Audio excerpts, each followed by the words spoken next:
Friends, ನೀವು ನೋಡ್ತಾ ಇದ್ದೀರಾ ಸ್ಪೀಡ್ ಸರ್ಕಾರಿ ಮಾಹಿತಿ ಯೂಟ್ಯೂಬ್ ಚಾನಲ್.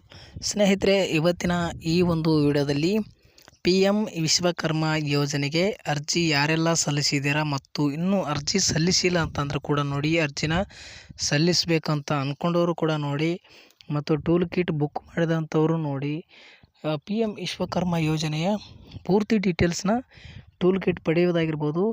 ಮತ್ತು ಇನ್ನೂ ಟೂಲ್ ಕಿಟ್ ಪಡೆದಿಲ್ಲ ಅಂತಂದ್ರೂ ಕೂಡ ನೋಡಿ, ಯಾಕಂತಂದರೆ ನಿಮಗೂ ಕೂಡ ಯೂಸ್ ಆಗುವಂಥ ವಿಡಿಯೋ ಇದ್ದಿದ್ದು. ಈ ವಿಡಿಯೋ ಲೆಂತ್ ಆದರೂ ಕೂಡ ಸಂಪೂರ್ಣವಾದಂಥ ಟೂಲ್ ಕಿಟ್ ಯಾವ ರೀತಿ ಎಲ್ಲ ತಿಳಿಸ್ಕೊಡ್ತೀನಿ ಈ ವಿಡಿಯೋದಲ್ಲಿ. ತುಂಬ ಜನರು ಕಮೆಂಟ್ ಮಾಡ್ತಾಯಿದ್ರು, ಅದಕ್ಕೋಸ್ಕರ ಒಂದು ಡೀಟೇಲ್ಸ್ ಆಗಿ ವಿಡಿಯೋ ಹೇಳೋಣ ಅಂತ ನಾನು ತೋರಿಸ್ಕೊಡ್ತಾ ಇದ್ದೀನಿ. ವಿಡಿಯೋನ ಸ್ಕಿಪ್ ಮಾಡದೆ ಕೊನೆಯವರೆಗೂ ನೋಡಿ ಸ್ನೇಹಿತರೆ. PM ವಿಶ್ವಕರ್ಮ ಯೋಜನೆಗೆ ಈಗ ಆಲ್ರೆಡಿ ಅರ್ಜಿನ ಸಲ್ಲಿಸಿದ ಮೇಲೆ ಇನ್ನು ಯಾರು ಅರ್ಜಿ ಸಲ್ಲಿಸಿಲ್ಲ ಅಂಥವರು CSC ಸೆಂಟರ್ಗಳಲ್ಲಿ ಹೋಗಿ ನಿಮ್ಮ ಬಯೋಮೆಟ್ರಿಕ್ನ ನೀಡಿ ಅರ್ಜಿ ಸಲ್ಲಿಸಬೇಕಾಗುತ್ತೆ. ಈ ಒಂದು PM ವಿಶ್ವಕರ್ಮ ಯೋಜನೆ OTP ಮುಖಾಂತರ ಅರ್ಜಿ ಸಲ್ಲಿಸೋದಕ್ಕೆ ಬರೋದಿಲ್ಲ. ಯಾರು ಹೊಸದಾಗಿ ಅರ್ಜಿ ಸಲ್ಲಿಸಬೇಕಂತ ಅಂದ್ಕೊಂಡಿದ್ದೀರಾ ಅಂಥವ್ರಿಗೆ ಮಾಹಿತಿ ಹೇಳ್ತಾ ಇದ್ದೀನಿ. ಇನ್ನು ನೀವು ಅರ್ಜಿ ಸಲ್ಲಿಸಬೇಕು, ನಾವು ಅರ್ಜಿ ಸಲ್ಲಿಸಿಲ್ಲ ಅಂತ ಅನ್ನೋದಾದರೆ, ನೀವು ಯಾವುದೇ ಒಂದು ಮೊಬೈಲ್ ಮುಖಾಂತರ ಅರ್ಜಿ ಸಲ್ಲಿಸೋಕ್ಕೆ ಬರೋದಿಲ್ಲ. ನಿಮ್ಮ ಒಂದು ಹತ್ತಿರದ CSC ಸೆಂಟರ್ಗಳು ಏನು ಬಯೋಮೆಟ್ರಿಕ್ ಕೆಲಸ ಮಾಡ್ತಿರ್ತಾರೆ ಅಂಥ ಒಂದು CSC ಕೇಂದ್ರಗಳಲ್ಲಿ ಹೋಗಿ, ಅಥವಾ ಗ್ರಾಮ ಒನ್, ಕರ್ನಾಟಕ ಒನ್, ಬೆಂಗಳೂರಿನಲ್ಲಿ ಈ ರೀತಿಯಾಗಿ ಏನು ಕೆಲಸ ಮಾಡ್ತಿರ್ತಾರೆ, ಬಟ್ಟನ್ನು ಅವರು ತಂಬು ಇಟ್ಕೊಂಡು ಕೆಲಸ ಮಾಡ್ತಾ ಇರುವಂಥ ಒಂದು ಯಾವುದೇ ಸೆಂಟರ್ಗಳಲ್ಲಿ ನೀವು ಹೋಗಿ ಈ ಅಪ್ಲಿಕೇಶನ್ ಹಾಕ್ಬೋದು PM ವಿಶ್ವಕರ್ಮ ಯೋಜನೆಗೆ. ಇಲ್ಲಿ ನೀವು PM ವಿಶ್ವಕರ್ಮ ಯೋಜನೆಗೆ ಯಾರೆಲ್ಲ ಅರ್ಹರಿರ್ತಾರೆ, ಯಾರು ಏನು ಕೆಲಸ ಮಾಡುವಂಥವ್ರು ಅರ್ಜಿ ಸಲ್ಲಿಸ್ಬೇಕಂತ ನಾನು ಆಲ್ರೆಡಿ ವಿಡಿಯೋ ಮಾಡಿದ್ದೀನಿ. ಬೇಕಂತಂದರೆ ನಮ್ಮ ಚಾನಲಲ್ಲಿ ವಿಡಿಯೋ ಇದೆ, ಅದನ್ನು ಕೂಡ ಹೋಗಿ ನೋಡಿ ಸ್ನೇಹಿತರೆ. ಇಲ್ಲಿ ಈಗ ಆಲ್ರೆಡಿ ನಾವು ಅರ್ಜಿನ ಸಲ್ಲಿಸಿದ್ದೀವಿ, ಅರ್ಜಿ ಸಲ್ಲಿಸಿ ನಾವು ಇನ್ನೂ ಪೆಂಡಿಂಗ್ ಇದೆ ಅಂತ ಕೆಲವು ಜನರು ನನಗೆ ನಮ್ಮ ಚಾನಲ್ ಸಬ್ಸ್ಕ್ರೈಬರ್ ಕೂಡ ಕಮೆಂಟ್ ಮಾಡಿ ಹೇಳ್ತಾಯಿದ್ರು. ನನಗೆ DM ಪೆಂಡಿಂಗ್ ಇದೆ, ಅದು ಇದು ಅಂತ ಬೇರೆ ಬೇರೆ ಕಡೆ ಗ್ರಾಮ ಪಂಚಾಯತ್ ಪೆಂಡಿಂಗ್ ಇದೆ ಅಂತ ಹೇಳ್ತಾಯಿದ್ರು.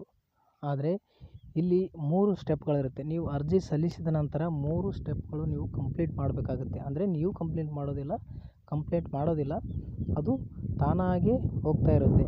ಈಗ ನೋಡಿ, ಅರ್ಜಿ ಸಲ್ಲಿಸಿದ ನಂತರ ಅಪ್ಲಿಕೇಶನ್ ಸಬ್ಮಿಟ್ ಮಾಡಿದರೆ ಅದು ಗ್ರಾಮ ಪಂಚಾಯತಿಗೆ ಸೆಂಡ್ ಆಗುತ್ತೆ. ಗ್ರಾಮ ಪಂಚಾಯತಿಯಲ್ಲಿ ಪೆಂಡಿಂಗ್ ತೋರಿಸುತ್ತೆ. ಗ್ರಾಮ ಪಂಚಾಯತಿ ಅಧ್ಯಕ್ಷರು ಅದನ್ನು ಮೂವ್ ಮಾಡಬೇಕಾಗುತ್ತೆ, ಎಲ್ಲ ಡೀಟೇಲ್ಸ್ನ ಮಾಹಿತಿ ನೋಡಿಕೊಂಡು. ಅದಾದ ನಂತರ ಇನ್ನೂ 2 ಸ್ಟೆಪ್ ಇರುತ್ತೆ. ಆ 2 ಸ್ಟೆಪ್ಗಳು ನಿಮಗೆ ಕಂಪ್ಲೀಟ್ ಮಾಡಿದರೆ, ನೀವು ಕಂಪ್ಲೀಟ್ ಆದ ತಕ್ಷಣ ನಿಮಗೆ ಏನಾಗುತ್ತೆ ಅಂತಂದರೆ, ಸ್ಪೀಡ್ ಪೋಸ್ಟ್ ಏನು PM ವಿಶ್ವಕರ್ಮ ಯೋಜನೆ ಇದೆ, ಈ ಯೋಜನೆಯಿಂದ ಸೆಂಟ್ರಲ್ ಗೌರ್ಮೆಂಟಿನ ಸ್ಕೀಮ್ ಇದು, ಎಲ್ರಿಗೂ ಗೊತ್ತಿದೆ.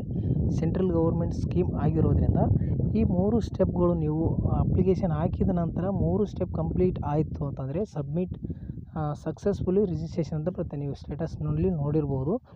ಆಲ್ಮೋಸ್ಟ್ ಈಗ ತುಂಬ ಜನರು ಅಪ್ಲಿಕೇಶನ್ ಹಾಕಿ ಕೆಲವರು ಟೂಲ್ ಕಿಟ್ಗಳು ಕೂಡ ಪಡ್ಕೊಂಡಿದ್ದಾರೆ. ಯಾರು ಪಡ್ಕೊಂಡಿದ್ದಾರೆ ಅದನ್ನು ಕೂಡ ಹೇಳ್ತೇನೆ ನೆಕ್ಸ್ಟು. ಸ್ನೇಹಿತರೆ, ಇಲ್ಲಿ ಟೂಲ್ ಕಿಟ್ಗೆ ಕೆಲವರು ಅಪ್ಲೈ ಮಾಡಿದ್ದಾರೆ. ಅವರು ಕೂಡ ಟೂಲ್ ಕಿಟ್ಗೆ ಕೂಡ ಅಪ್ಲೈ ಮಾಡಿದವರಿದ್ದಾರೆ. ಈಗ ಅಪ್ಲಿಕೇಶನ್ ಎಲ್ಲ ಸಕ್ಸಸ್ಫುಲ್ಲಿಯಾಗಿ ರಿಜಿಸ್ಟ್ರೇಷನ್ ಆದ ನಂತರ ನಿಮ್ಗೆ ಏನು ಬರುತ್ತೆ ಮಾಹಿತಿ ಅಂತಂದ್ರೆ, ಸಕ್ಸಸ್ಫುಲಿ ರಿಜಿಸ್ಟ್ರೇಷನ್ ಅಂತ 3 ಸ್ಟೆಪ್ ನಿಮಗೆ ಗ್ರೀನ್ ಕಲರಲ್ಲಿ ಬರುತ್ತೆ.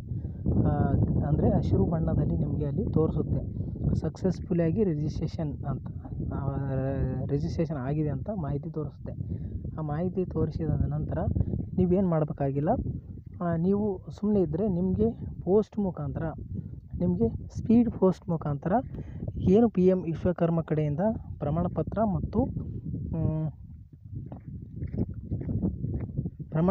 ಮತ್ತು ID ಕಾರ್ಡು ಇಷ್ಟು ನಿಮಗೆ ಸ್ಪೀಡ್ ಪೋಸ್ಟ್ ಮುಖಾಂತರ ಕಳಿಸ್ತಾರೆ ಸ್ನೇಹಿತರೆ.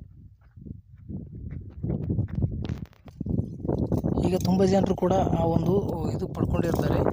ಸ್ಪೀಡ್ ಪೋಸ್ಟ್ ಮುಖಾಂತರ PM ವಿಶ್ವಕರ್ಮ ID ಕಾರ್ಡು ಮತ್ತು ಪ್ರಮಾಣಪತ್ರಗಳು ಬಂದಿರುತ್ತೆ. ಸ್ಪೀಡ್ ಪೋಸ್ಟ್ ಮುಖಾಂತರ ಅವರಿಗೆ ಮನೆಗೆ ತಲುಪಿಸಿರ್ತಾರೆ ಪೋಸ್ಟ್ಮ್ಯಾನ್ಗಳು, ಅದನ್ನು ಕೂಡ ಗೊತ್ತಿರುತ್ತೆ. ಅದು ಬಂದ ನಂತರ ನಿಮಗೆ ಟ್ರೈನಿಂಗ್ ಸೆಂಟರಿಂದ ಟ್ರೈನಿಂಗ್ಗೆ ಕಾಲ್ ಬರುತ್ತೆ.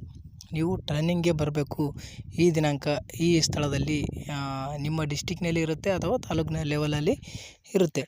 ಅವರು ಫೋನ್ ಮಾಡಿದಂಥ ಸಂದರ್ಭದಲ್ಲಿ ನಿಮಗೆ ಎಲ್ಲ ಡೀಟೇಲ್ಸ್ ಹೇಳ್ತಾರೆ. ಇಂಥ ದಿನ, ಇಂಥ ದಿನಾಂಕ, ಇಂಥ ಸಮಯಕ್ಕೆ ನೀವು ಬರಲೇಬೇಕು ಇಂಥಲ್ಲಿ ಅಂತ ಅವರು ಕಾಲ್ ಮಾಡ್ತಾರೆ. ಅಂಥ ಸಂದರ್ಭದಲ್ಲಿ ನೀವು ಏನು PM ವಿಶ್ವಕರ್ಮ ಯೋಜನೆ ಕಡೆಯಿಂದ ಬಂದಿರುತ್ತೆ, ID ಕಾರ್ಡು ಮತ್ತು ಪ್ರಮಾಣ ಪತ್ರಗಳು ಬಂದಿರುತ್ತೆ, ಅವನ್ನ ತೆಗೆದುಕೊಂಡು ನೀವು ಟ್ರೈನಿಂಗ್ ಸೆಂಟ್ರು ಅಡ್ರೆಸ್ ಹೇಳಿರ್ತಾರಲ್ಲ ಅಲ್ಲಿಗೆ ಹೋಗಬೇಕಾಗುತ್ತೆ. ಹೋದಂಥ ಸಂದರ್ಭದಲ್ಲಿ ನೀವು ಎಲ್ಲ ಓಕೆ ಆಯಿತು, ನೀವು ಟ್ರೈನಿಂಗ್ ಪಡ್ಕೊಳ್ತೀರ. 7 ದಿನಗಳ ಕಾಲ ನಿಮಗೆ ಟ್ರೈನಿಂಗ್ ಕೊಡ್ತಾರೆ. ಟ್ರೈನಿಂಗ್ ಕೊಟ್ಟ ನಂತರ ನಿಮಗೆ 3 ಅಥವಾ 4 ದಿನಗಳಲ್ಲಿ ನಿಮಗೆ ಟ್ರೈನಿಂಗ್ ಅಮೌಂಟ್ ಕೂಡ ಬರುತ್ತೆ. 4,000 ರೂಪಾಯಿ ಟ್ರೈನಿಂಗ್ ಅಮೌಂಟ್ ಕೂಡ ನಿಮಗೆ ನಿಮ್ಮ ಖಾತೆಗೆ ನೇರವಾಗಿ DBT ಮುಖಾಂತರ ವರ್ಗಾವಣೆ ಆಗುತ್ತೆ ಸ್ನೇಹಿತರೆ. ನಿಮ್ಮ ಒಂದು ಆಧಾರ್ ಕಾರ್ಡ್ಗೆ ಬ್ಯಾಂಕಿಗೆ ಆಧಾರ್ ಕಾರ್ಡ್ ಲಿಂಕ್ ಇರಲೇಬೇಕು.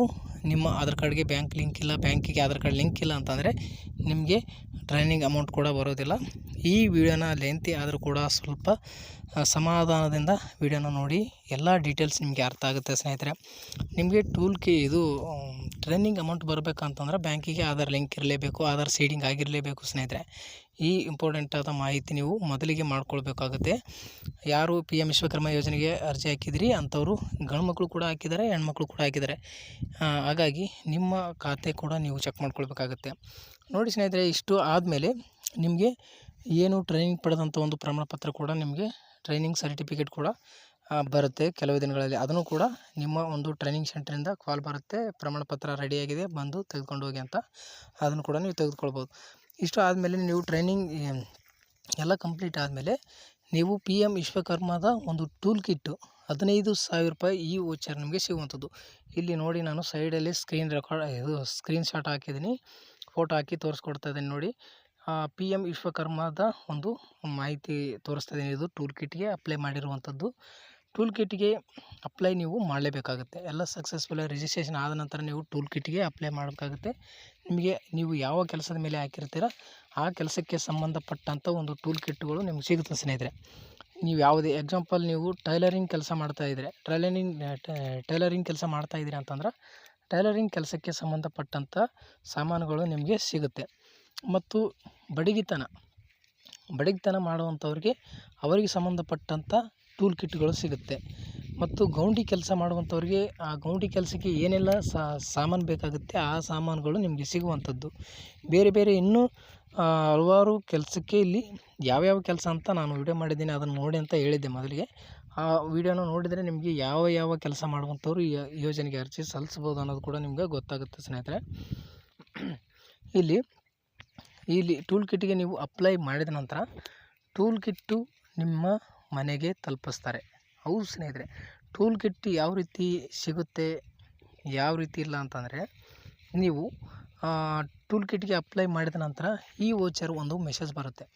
ಯಾವ ಮೊಬೈಲ್ ನಂಬರ್ ಕೊಟ್ಟಿರ್ತೀರ ನಿಮಗೆ ಆ ನಂಬರ್ಗೆ ಈ ವೋಚರ್ ನಿಮಗೆ ಏನು ಟೂಲ್ ಕಿಟ್ ಸೆಂಡ್ ಮಾಡ್ತಾರೆ ನೋಡಿ, ಆ ಸೆಂಡ್ ಮಾಡಿದಂಥ ಸಂದರ್ಭದಲ್ಲಿ ಈ ವೋಚರ್ ರೆಡಿ ಆಗುತ್ತೆ. ಈ ವೋಚರ್ ಮತ್ತು QR ಕೋಡ್, ಈ ವೋಚರ್ QR ಕೋಡ್ನಲ್ಲಿ ನಿಮಗೆ 15,000 ರೂಪಾಯಿ ಇರುತ್ತೆ. ಆ 15,000 ರೂಪಾಯಿ ನಿಮಗೆ ಸಿಗೋದಿಲ್ಲ. 15,000 ಬೆಲೆ ಬಾಳುವಂಥ ಒಂದು ಸಾಮಾನುಗಳು ನಿಮ್ಗೆ ಸಿಗುತ್ತೆ. 15,000 ಯಾರು ಟೆಂಡರ್ ತೆಗೆದುಕೊಂಡಿರ್ತಾರೆ, ಈಗ ನೋಡಿ ಬಡಗಿತನ ಮಾಡುವಂಥವ್ರು ಸಾಮಾನುಗಳು ನೀಡುವಂಥವ್ರು ಒಂದು ಟೆಂಡರ್ ಆಗಿರುತ್ತೆ. ಟೈಲರಿಂಗ್ ಕೆಲಸ ಮಾಡುವಂಥವ್ರು ಅಪ್ಲಿಕೇಶನ್ಗಳಿಗೆ ಒಬ್ಬರು ಟೆಂಡರ್ ತೊಗೊಂಡಿರ್ತಾರೆ. ಸಾಮಾನುಗಳು ಅವರವರಿಗೆ ನೀಡಲಿಕ್ಕೆ ಟೆಂಡರ್ಗಳಾಗಿರುತ್ತೆ. ಈಗ ದೊಡ್ಡ ವರ್ಕ್ಗಳು ಯಾವ ರೀತಿ ಬೇರೆ ಕಾಮಗಾರಿಗಳು ಯಾವ ರೀತಿ ಟೆಂಡರ್ ತೆಗೆದುಕೊಳ್ತಾರೆ ಆ ರೀತಿಯಾಗಿ ಇದನ್ನು ಕೂಡ ಸೆಂಟ್ರಲ್ ಗೌರ್ಮೆಂಟ್ನಿಂದ ಇರೋದರಿಂದ ಇದನ್ನು ಕೂಡ ಟೆಂಡರ್ ಆಗುತ್ತೆ. ಇಡೀ ದೇಶಾದ್ಯಂತ ಒಂದು ಡೆಲಿವರಿ ಮಾಡಬೇಕು ಅವರು. ಒಂದೊಂದು ಕೆಲಸ ಮಾಡುವಂಥವ್ರಿಗೆ ಒಬ್ಬೊಬ್ಬರು ಟೆಂಡರ್ ತೆಗೆದುಕೊಂಡಿರ್ತಾರೆ. ಹಾಗಾಗಿ ಇಲ್ಲಿ ಯಾವ ಒಂದು ಟೂಲ್ ಕಿಟ್ ಕೊಡ್ತಾ ಇದ್ದಾರೆ ಅಂದರೆ, ಬಡಗಿತನ ಅಂತ ಯಾರು ಕಾರ್ಪೊರೇಟರ್ ಅಂತ ಯಾರು ಅಪ್ಲಿಕೇಶನ್ ಆಗಿದ್ದಾರೆ ಅಂಥವ್ರಿಗೆ ಈಗ ಟೂಲ್ ಕಿಟ್ ವಿತರಣೆ ಮಾಡ್ತಾ ಇದ್ದಾರೆ. ಅದಕ್ಕಾಗಿ ಆ ರೀತಿ ಟೆಂಡರ್ ತೆಗೆದುಕೊಂಡಿರ್ತಾರೆ. ನೀವು ಅಪ್ಲಿಕೇಶನ್ ಹಾಕಿರುವಂಥ ಯಾರಾದರೂ ಬಡಗಿತನ ಮಾಡುವಂಥವ್ರು ಕಾರ್ಪೊರೇಟರ್ ಅಂತ ನೀವು ಅಪ್ಲಿಕೇಶನ್ ಹಾಕಿದ್ರಿ ಅಂತಂದರೆ ಈಗ ನಿಮ್ಮ ಟೂಲ್ ಕಿಟ್ ಕೂಡ ವಿತರಣೆ ನಿಮಗೆ ಆಗ್ತಾ ಇರುವಂಥದ್ದು. ಕೆಲವರಿಗೆ ಮುಟ್ಟಿದೆ, ಇನ್ನು ಕೆಲವರಿಗೆ ಟ್ರ್ಯಾಕ್ ಮಾಡಿ ನೋಡಿ ಎಲ್ಲಿ ಇದೆ ನಿಮ್ಮ ಒಂದು PM ವಿಶ್ವಕರ್ಮ ಟೂಲ್ ಕಿಟ್ ಅಂತ. ನಿಮ್ಮ ಒಂದು ಮೊಬೈಲ್ ಸಂಖ್ಯೆ ಹಾಕಿ ಲಾಗಿನ್ ಮಾಡಿಕೊಂಡು ನೀವು ಚೆಕ್ ಮಾಡ್ಕೊಳ್ಬೋದು. ನೋಡಿ ಸ್ನೇಹಿತರೆ, ಇಲ್ಲಿ ಈ ವೋಚರ್ ನೀವು ಟೂಲ್ ಕಿಟ್ಗೆ ಅಪ್ಲೈ ಮಾಡಿದಂಥ ಸಂದರ್ಭದಲ್ಲಿ ಈ ವೋಚರ್ ನೀವು ಈ ರೀತಿಯಾಗಿ ನೋಡ್ಕೊಳ್ಬೋದು. ಈ ವೋಚರ್ನ ನೀವು ಎಷ್ಟು ವ್ಯಾಲಿಡಿಟಿ ಇರುತ್ತೆ ನಿಮ್ಗೆ 6 ತಿಂಗಳ ಕಾಲ. ನೀವೇನು ಟೂಲ್ ಕಿಟ್ಗೆ ಅಪ್ಲೈ ಮಾಡಿರ್ತೀರ ನಿಮಗೆ 6 ತಿಂಗಳ ಕಾಲ ವ್ಯಾಲಿಡಿಟಿ ಇರುತ್ತೆ. 6 ತಿಂಗಳು ಮುಗೀತು ಒಂದು ವೇಳೆ ಏನಾದರೂ ನಿಮಗೆ ನಿಮ್ಮ ವಸ್ತುಗಳು ಸಿಕ್ಕಿಲ್ಲ ಅಂತಂದ್ರೆ ನೀವು ಏನು ಮಾಡ್ಬೇಕಂತ ನೆಕ್ಸ್ಟ್ ವೀಡಿಯೋದಲ್ಲಿ ನಾನು ತಿಳಿಸ್ಕೊಡ್ತೀನಿ. ಇಲ್ಲಿ ನೋಡ್ಬೋದು, ಇದು ಅಪ್ಲೈ ಮಾಡಿದ್ದು 6/12/2024 ಇದು ಅಪ್ಲೈ ಮಾಡಿದ್ದು. ಇಲ್ಲಿ ನೋಡ್ಬೋದು, ಇದು 4/6/2025 ಕೊನೆಗೊಳ್ಳುತ್ತೆ ಇದು ಈ ವೋಚರ್. ಅಂದರೆ ಈಗ ನಾವು ಏನು ಟೂಲ್ ಕಿಟ್ಗೆ ಅಪ್ಲೈ ಮಾಡಿದ್ದೀವಿ, ಟೂಲ್ ಕಿಟ್ಗೆ ಆರ್ಡ್ರ್ ಮಾಡಿದ್ದೀವಿ, ಈ ಒಂದು ವ್ಯಾಲಿಡಿಟಿ ಮುಗಿಯುತ್ತೆ 6ನೇ ತಿಂಗಳು 4ನೇ ತಾರೀಕು, ಅಂದರೆ ಜೂನ್ ತಿಂಗಳಲ್ಲಿ ನಮ್ಮ ಒಂದು ಟೂಲ್ ಕಿಟ್ ಇಲ್ಲಿ ತೋರಿಸ್ತಾ ಇರುವಂಥದ್ದು ವ್ಯಾಲಿಡಿಟಿ ಮುಕ್ತಾಯ ಆಗುತ್ತೆ. ಈ ದಿನಾಂಕದೊಳಗೆ ಏನಾದರೂ ನಿಮಗೆ ಟೂಲ್ ಕಿಟ್ ಸಿಕ್ಕಿಲ್ಲ ಅಂತಂದ್ರೆ ಅದು ನಿಮಗೆ ವಿಳಂಬ ಆಗಿದೆ, ಒಂದು ಸರ್ಕಾರದ ಕಡೆಯಿಂದ, ಸೆಂಟ್ರಲ್ ಗೌರ್ಮೆಂಟ್ ಕಡೆಯಿಂದನೇ ವಿಳಂಬ ಆಗಿದೆ ಅಂತಲೇ ನೀವು ತಿಳ್ಕೊಬೋದು ಸ್ನೇಹಿತರೆ. ಈ ವಿಳಂಬ ಆದಂಥ ಟೂಲ್ ಕಿಟ್ ವಿಳಂಬ ಆದಂಥವ್ರು ಏನು ಮಾಡಬೇಕು ಅಂತಲೂ ಕೂಡ ತಿಳಿಸ್ಕೊಡ್ತೀನಿ ನೆಕ್ಸ್ಟ್ ವಿಡಿಯೋದಲ್ಲಿ. ಈ ವಿಡಿಯೋದಲ್ಲಿ ಸಂಪೂರ್ಣವಾಗಿ ಇದೇ ಮಾಹಿತಿ, ಕೆಲವೊಂದಿಷ್ಟು ಈಗಾಗಲೇ 2023 ಮತ್ತು 2024ನಲ್ಲಿ ಅರ್ಜಿ ಸಲ್ಲಿಸಿದಂಥವ್ರ ಬಡಿಗೆತನ ಅಂತ ಮಾಡಿದಂಥವ್ರು ಟೂಲ್ ಕಿಟ್ ಮಾತ್ರ ವಿತರಣೆ ಆಗ್ತಾಯಿದೆ. ಇನ್ನೂ ಕೆಲವರು ನಮಗೆ ಟೂಲ್ ಕಿಟ್ ಬರ್ತಾಯಿಲ್ಲ, ಇನ್ನೂ ಕೂಡ 2023ರಲ್ಲಿ ನಮ್ಮ ಅರ್ಜಿನೇ ಇನ್ನೂ ಶೋ ಆಗ್ತಾಯಿಲ್ಲ, ಹಂಗೆ ಹಿಂಗೆ ಅಂತ ಹೇಳ್ತಾಯಿದ್ರಿ. ಯಾರೂ ತಲೆ ಕೆಡಿಸ್ಕೊಳ್ಕೋಬೇಡಿ. ನಿಮ್ಮ ಅರ್ಜಿ ಸಕ್ಸಸ್ಫುಲ್ ರಿಜಿಸ್ಟ್ರೇಷನ್ ಆಗಿತ್ತು ಅಂತಂದ್ರೆ ನಿಮಗೂ ಯಾವುದೇ ತೊಂದರೆ ಆಗೋದಿಲ್ಲ. ನಿಮಗೆ ನೇರವಾಗಿ ನಿಮ್ಮ ಒಂದು ಅರ್ಜಿ ಇದಾಗುತ್ತೆ. ಆದ ನಂತರ ನಿಮ್ಮ ಒಂದು ಮೆಸೇಜ್ ಬರುತ್ತೆ ನಿಮಗೆ, ಈ ವೋಚರ್ ರೆಡಿ ಆಗಿದೆ ಅಂತ. ಅಂಥ ಸಂದರ್ಭದಲ್ಲಿ ನೀವು QR ಕೋಡ್ನ ಡೌನ್ಲೋಡ್ ಮಾಡ್ಕೊಳ್ಬೇಕು. ನಿಮಗೆ 15,000 ರೂಪಾಯಿ ಏನು ಸರ್ಕಾರ ನೀಡುತ್ತೆ, 15,000 ರೂಪಾಯಿನ ಟೂಲ್ ಕಿಟ್ ಯಾರು ನೀಡಕ್ಕೆ ಬಂದಿರ್ತಾರೆ ಅವರು ಸ್ಕ್ಯಾನ್ ಮಾಡಿಕೊಂಡು ಏನು QR ಕೋಡ್ ನೀವು ಜನ್ರೇಟ್ ಮಾಡ್ಕೊಂಡಿರ್ತೀರ, ಡೌನ್ಲೋಡ್ ಮಾಡ್ಕೊಂಡಿರ್ತೀರ, ಆ QR ಕೋಡ್ ಅವರಿಗೆ ತೋರಿಸ್ಬೇಕು. ಅವ್ರನ್ನ ಸ್ಕ್ಯಾನ್ ಮಾಡಿಕೊಂಡು 15,000 ರೂಪಾಯಿ ಅವ್ರು ತೆಗೆದುಕೊಳ್ತಾರೆ, ಅವರ ಖಾತೆಗೆ ಹೋಗುತ್ತೆ. ನಿಮಗೆ 15,000 ಬೆಲೆ ಬಾಳುವ ಟೂಲ್ ಕಿಟ್ ನಿಮಗೆ ನೀಡಿ ಹೋಗ್ತಾರೆ ಸ್ನೇಹಿತರೆ. ನಾನು ಹೇಳಿದೆ ನೋಡಿ, 6 ತಿಂಗಳ ಕಾಲ ಒಂದು ನಿಮಗೆ ಸಮಯವಿರುತ್ತೆ. ಟೂಲ್ ಕಿಟ್ ಏನು ಬಂದಿಲ್ಲ ಅಂತಂದರೆ ಮತ್ತೆ ಅಪ್ಲೈ ಮಾಡುವಂಥ ಅವಕಾಶ ಕೂಡ ಇರುತ್ತೆ. ಅದು ನೆಕ್ಸ್ಟ್ ವಿಡಿಯೋದಲ್ಲಿ ನಾನು ಹೇಳಿಕೊಡ್ತೀನಿ ಅಂತ ಹೇಳಿದೆ. PM ವಿಶ್ವಕರ್ಮ ಯೋಜನೆಗೆ ತುಂಬ ದೇಶಾದ್ಯಂತ ಈಗ ಕೋಟ್ಯಾನುಗಟ್ಟಲೆ ಕೋಟಿ ಜನರು ಈ ಯೋಜನೆಗೆ ಅಪ್ಲೈ ಮಾಡಿರುವಂಥದ್ದು. ಈ ಯೋಜನೆಯಿಂದ ತುಂಬ ಒಂದು ಅನುಕೂಲ ಕೂಡ ಆಗುತ್ತೆ. ಯಾವ ಒಂದು ಕೆಲಸ ಮಾಡ್ತಾ ಇರುವಂಥವ್ರು ಆಗಿರ್ಬೋದು, ಇಲ್ಲಿ ತುಂಬ ಕೆಲಸಗಾರರಿಗೆ ಅನುಕೂಲ ಆಗಿರುತ್ತೆ. ಅವರಿಗೆ ಸಂಬಂಧಪಟ್ಟಂಥ ಸಾಮಾನುಗಳಾಗಿರ್ಬೋದು ಮತ್ತು ಅವರಿಗೆ ಬೇಕಾದಂಥ ಒಂದು ಲೋನ್ ಕೂಡ ಇಲ್ಲಿ ಸಿಗುವಂಥದ್ದು. ಈಗ ಯಾರು ಅರ್ಜಿ ಸಲ್ಲಿಸಿರ್ತಾರೆ ಅವರಿಗೂ ಕೂಡ ಮೊದಲ ವರ್ಷ 1 ಲಕ್ಷ ಸಿಗುತ್ತೆ, ಮತ್ತು ನೆಕ್ಸ್ಟ್ ವರ್ಷದಲ್ಲಿ ಅವರಿಗೆ 2 ಲಕ್ಷ ಅದು ರಿಟರ್ನ್ ಕಟ್ಟುವಂಥದ್ದು. ಕಡಿಮೆ ಬಡ್ಡಿ ದರದಲ್ಲಿ ಲೋನ್ ಸಿಗುತ್ತೆ. ಈ ರೀತಿಯಾಗಿ PM ವಿಶ್ವಕರ್ಮ ಯೋಜನೆ ಜಾರಿಗೆ ತಂದಿರುವಂಥದ್ದು ಸೆಂಟ್ರಲ್ ಗೌರ್ಮೆಂಟ್, ಅಂದರೆ ಭಾರತ ಸರ್ಕಾರದ ಯೋಜನೆ ಇದು. ಈ ಯೋಜನೆ ಯಾವುದೇ ಒಂದು ಸಬ್ಸಿಡಿ ಇರೋದಿಲ್ಲ ಇದು. ಮತ್ತು ರಿಟರ್ನ್ ಟೋಟಲಾಗಿ ಎಷ್ಟು 1 ಲಕ್ಷ ತೆಗೆದುಕೊಂಡಿರ್ತದೆ. ಇದು 18 ತಿಂಗಳುಗಳಲ್ಲಿ ನೀವು ಮರುಪಾವತಿ ಮಾಡಬೇಕು. 18 ತಿಂಗಳ ಆದ ನಂತರ ಮತ್ತೆ ನೀವು 2 ಲಕ್ಷಗಳು ನೀವು ಪಡ್ಕೊಳ್ಬೋದು. 2 ಲಕ್ಷ ತೆಗೆದುಕೊಂಡು ಮತ್ತು ನೀವು ಅದನ್ನು ಕೂಡ ಮರುಪಾವತಿ ಮಾಡಬೇಕಾಗುತ್ತೆ ಸ್ನೇಹಿತರೆ. ಇದು ಈ PM ವಿಶ್ವಕರ್ಮ ಯೋಜನೆಯ ಸಂಪೂರ್ಣ ಮಾಹಿತಿ. ಇಲ್ಲಿ ನೋಡ್ಬೋದು ನೀವು, PM ವಿಶ್ವಕರ್ಮಕ್ಕೆ ಅರ್ಜಿ ಸಲ್ಲಿಸಿದಂಥವರು ಈಗಾಗಲೇ ತುಂಬ ಜನರು ಕನ್ಫ್ಯೂಸಲ್ಲಿ ಕೂಡ ಇದ್ದಾರೆ. ತುಂಬ ಜನರದು ಬರೀ ಪೆಂಡಿಂಗ್ ತೋರಿಸ್ತಾ ಇದೆ ಅಂತ ಹೇಳ್ತಾ ಇದ್ದಾರೆ. ಪೆಂಡಿಂಗ್ ಇದ್ದಂಥವ್ರು ಏನು ತಲೆ ಹೋಗಬೇಡಿ ಸ್ನೇಹಿತರೆ. ಯಾವುದೇ ಪೆಂಡಿಂಗ್ ಇರಲಿ, ಯಾವುದೇ ಒಂದು ಡಿಸ್ಟ್ರಿಕ್ಟ್ ಲೆವೆಲಲ್ಲಿ ಇರಲಿ, ಗ್ರಾಮ ಪಂಚಾಯತಿ ಲೆವೆಲಲ್ಲಿ ಇರಲಿ, ಇಡೀ ದೇಶಾದ್ಯಂತ ತುಂಬ ಜನರು ಅಪ್ಲಿಕೇಶನ್ ಹಾಕಿರ್ತಾರೆ. ಎಲ್ಲ ಅಪ್ಲಿಕೇಶನ್ ಸೆಂಟ್ರಲ್ ಗೌರ್ಮೆಂಟ್ನಲ್ಲಿ PM ವಿಶ್ವಕರ್ಮ ಯೋಜನೆಯವರು ಇದನ್ನು ಎಲ್ಲ ಪರಿಶೀಲನೆ ವೆರಿಫಿಕೇಷನ್ ಮಾಡಬೇಕಾದ್ರೆ ತುಂಬ ಸಮಯ ಹಿಡಿಯುತ್ತೆ. ಹಾಗಾಗಿ ನೀವು ಯಾವುದೇ ತಲೆ ಕೆಡಿಸ್ಕೊಳ್ಳೋಕೆ ಹೋಗಬೇಡಿ. ಆದಷ್ಟು ಎಲ್ಲ ವೆರಿಫಿಕೇಷನ್ಗಳು ಮಾಡ್ತಾರೆ, ಸ್ವಲ್ಪ ಸಮಯ ಬೇಕಾಗುತ್ತೆ. ಆಗ ಅರ್ಜೆಂಟು ಆಗೋದಿಲ್ಲ. ತುಂಬ ಒಂದು ಅಪ್ಲಿಕೇಶನ್ ಇರೋದರಿಂದ ಎಲ್ಲ ವೆರಿಫಿಕೇಷನ್ ಆಗಬೇಕಂದ್ರೆ ತುಂಬ ಲೇಟ್ ಆಗುತ್ತೆ. ಅದಕ್ಕಾಗಿ ಯಾರೂ ತಲೆ ಕೆಡಿಸ್ಕೊಳ್ಳೋಕೆ ಹೋಗಬೇಡಿ. ಇಷ್ಟು ಮಾಹಿತಿ ಇತ್ತು. ಮತ್ತೇನಾದರೂ ನಾನು ತಪ್ಪು ಮಾಹಿತಿ ಹೇಳಿದ್ದೀನಿ ಅಂತ ನೋಡಿ, ಏನಾದರೂ ಇದ್ದರೆ ಕಮೆಂಟ್ ಮುಖಾಂತರ ತಿಳಿಸಿ, ಯಾವುದಾದ್ರೂ ತಪ್ಪು ಮಾಹಿತಿ ಹೇಳಿದ್ದೀನಿ ಅಂತ.